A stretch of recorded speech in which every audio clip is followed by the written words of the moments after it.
প্রথম ধাপের যুদ্ধবিরতি শেষ হওয়ার আগেই এর মেয়াদ বাড়ালেন মার্কিন প্রেসিডেন্ট। জানালেন, ইরানের সঙ্গে আলোচনা শেষ না হওয়া পর্যন্ত তা বহাল থাকবে।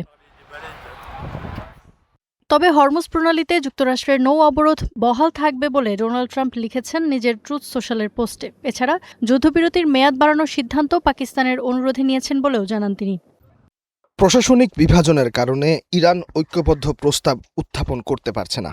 এ অবস্থায় পাকিস্তানের সেনাপ্রধান আসিম মুনির ও প্রধানমন্ত্রী শাহবাজ শরীফের অনুরোধে হামলা স্থগিত রাখা হচ্ছে।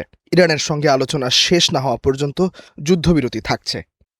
যুক্তরাষ্ট্রের এই অবস্থানকে স্বাগত জানিয়েছে পাকিস্তান। ইসলামাবাদে দ্বিতীয় দফার শান্তি আলোচনায় দুপক্ষ একটি চুক্তিতে পৌঁছাবে এবং স্থায়ীভাবে যুদ্ধ বন্ধ হবে বলে আশা প্রকাশ করেছেন প্রধানমন্ত্রী শাহবাজ শরীফ।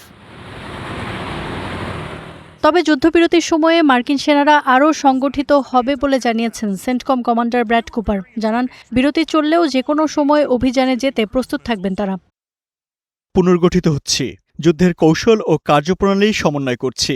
বিশ্বের কোনো সামরিক বাহিনীরই আমাদের মতো দ্রুত ও দক্ষতার সঙ্গে মানিয়ে নেওয়ার সক্ষমতা নেই। যুদ্ধবিরতির এই সময়েও আমরা সেটাই করছি। এদিকে যুদ্ধবিরতির মেয়াদ বাড়ানোর পর এখনও কোনো প্রতিক্রিয়া জানায়নি ইরান। আলোচনা শেষ না হওয়া পর্যন্ত যুদ্ধবিরতির মেয়াদ বাড়ানোর মধ্য দিয়ে মার্কিন প্রেসিডেন্ট ডোনাল্ড ট্রাম্প যুদ্ধ থেকে পিছু হটলেন বলে মনে করছেন বিশ্লেষকরা।